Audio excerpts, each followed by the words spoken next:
and a huge night for your career as well. Massive night for my career. So yeah, victorious 100%. That's my goal, that's my plan, and that's my motivation. So yeah, looking forward to it. Respect to the team. May the best man win. Well, my thoughts on it is that Jake Paul's had a lot of accusations over the years for a guy who's had no amateur fights. What's he had, about 10 or 12 fights? I'm not sure what he's had. And, you know, you look at the opposition he's had and people saying, when's he going to fight somebody? He stepped up. He's stepping up to a two-time world champion, a genuine heavyweight, a proper heavyweight champion, and an active fighter. And this is a big moment for him. The spotlight is officially on. Netflix is set to broadcast Jake Paul versus Anthony Joshua on December 19th. An 8-round heavyweight showdown with full 3-minute rounds. And this matchup finally puts an end to chatter from critics claiming Jake only steps in with smaller opponents. AJ is 6'6", 250. Even if AJ just wants to keep him on the end of a jab, look at the reach. He's got a 6-inch reach on Jake. And trust me, the Chloe concept has told me the 6 inches is more than enough, okay? So that's going to be a problem. Again, not even talking about the fact that AJ is more dangerous with just his power, but the jab, the reach, the extent, turnover of the right hand, he's going to be able to hit Jake at range. Jake can't even hit him. 43 amateur fights, 32 pro fights. He's 28-4. He's an Olympian. He's a gold medalist. He's won the world title. Delusional, yes. Very rich, yes. People said Jake should fight someone closer to his own size and someone from his own era. Well, now he's stepping in with a 2-time heavyweight world champion. The rules are fully professional, no shortcuts. Anthony Joshua is required to weigh in below 245 pounds, a notable drop considering he's recently been coming in above 250. And both fighters will be wearing standard 10-ounce gloves, the same used in elite heavyweight bouts. To me, it shows me his desire. Pick up 50 million along the way. Nobody can knock him for this. This is now business. This is business. For Jake Paul, absolutely crazy. Jake Paul is a domestic level professional fighter here in the UK. So this isn't some stage sideshow. It's a real dangerous heavyweight fight packaged into a high-stakes global event. Circle the date, because the first press conference drops live on November 21st, and the energy around it is already building. Joshua now has the added challenge of cutting down to a meaningful weight while still maintaining his power, sharpness, and timing.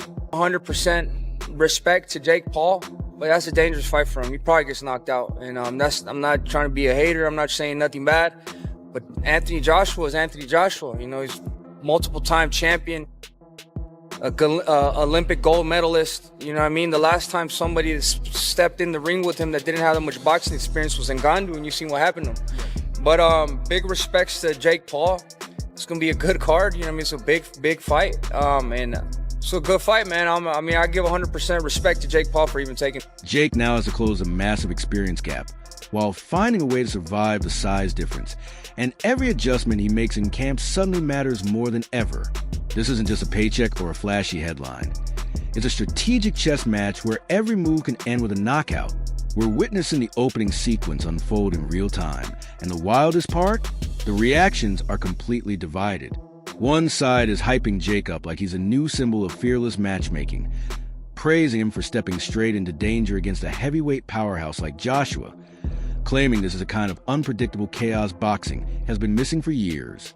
Don't count him out. You know, I think that's a very dangerous fight for Jake Paul. But at the end of the day, you know, we could have a big upset, you know. But I think that AJ is too much for Jake Paul at this point, and he's bigger than Jake Paul, in my opinion. Do you think it's competitive? A lot of people are saying if AJ doesn't get him out of there in 2 rounds, it'll be a huge embarrassment. I don't think that's not the case, that he's gonna get Jake Paul. At the end of the day, Jake Paul has been training hard too, and you know he's a pretty good fighter. I don't think he would take him out in 2 or 3. On the flip side, plenty of people online think this matchup proves Jake has completely lost the plot. They're asking who wakes up, grabs their morning coffee, and casually decides, you know what? I'm going to fight a 6 feet 6 inches, former unified heavyweight champion. Because realistically, stepping in front of someone like Anthony Joshua is either a sign of unbelievable courage or a total disconnect from reality. But that's exactly the energy fueling this entire event. The mix of respect and disbelief, bravery and borderline insanity. It's why the world is hanging on every update, why debates are breaking out in barbershops, and why fans keep refreshing their timelines like this is a season finale of boxing. Derek said yesterday that he could see Jake leaving in an ambulance. Do you think it's that dangerous of a fight for Jake?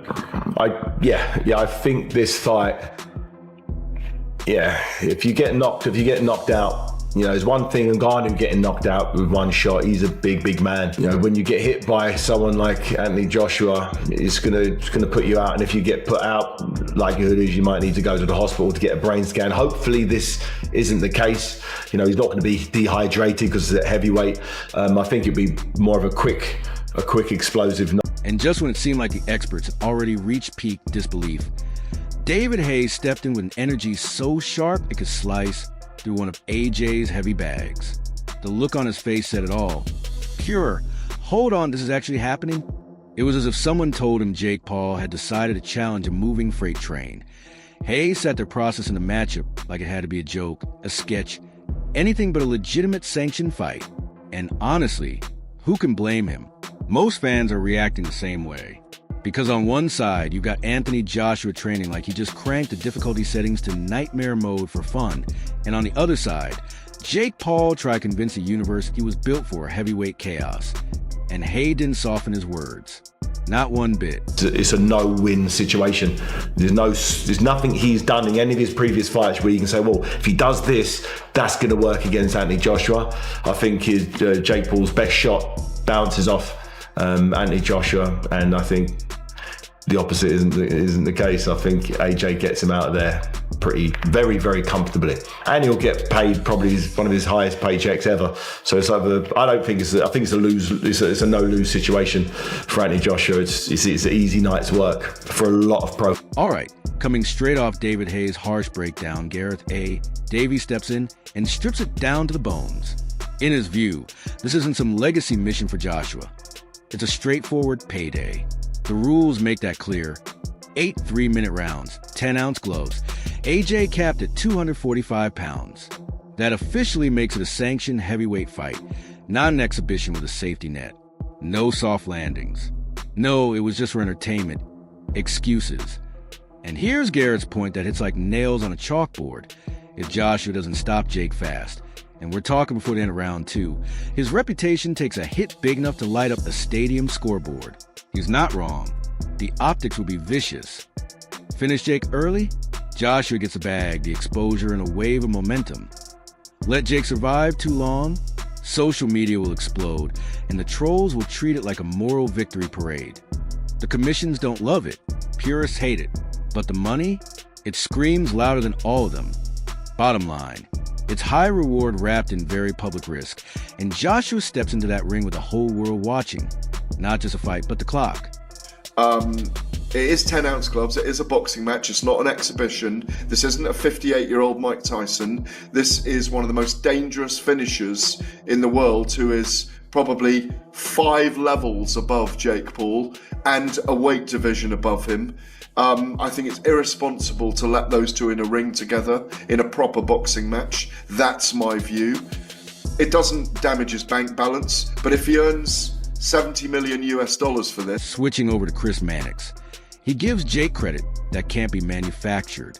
He points out that Jake went from trying to cut down for a 135-pound exhibition to suddenly building himself up for a cruiserweight to heavyweight showdown. All in a matter of weeks. New weight, new sparring partners, a full heavyweight camp in Puerto Rico. The guy actually committed. Mannix stresses Jake isn't just some internet punchline. He's handled massive crowds before. Remember that 125 million viewer moment? And he's still carrying that right hand that can detonate if it lands flush. But Mannix keeps it real. This is a kind of upset that's theoretically possible, but nowhere near probable. It's more lightning strikes once than fairy tale comeback. And that leads to the brutal reality everyone's tuning in for. AJ needs to dominate early, shut the doubters, and guard his legacy. Jake needs flawless timing, a perfect strategy, and a 1 in a million shot that changes everything. That's why we're watching. That's why nobody can look away. Because this matchup is half sporting chess match, half pure spectacle. Expect drama. expect fireworks, and expect the world to still be arguing about this matchup long after the final bell rings. Maybe there's a bit of a cat and mouse game in the first round. Jake could get knocked down the first round and get up.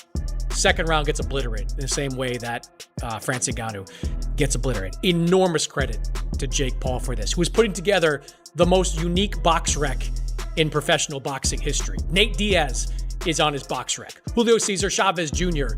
is on his box rec. Mike Tyson is on his box rec. And come December 19th, Anthony Joshua is going to be on his box rec. And Anderson Silva, remember? Anderson Silva, one of the greatest MMA fighters of all time. Ridiculous boxing. Now it's your turn. Jump into the comments and drop your thoughts.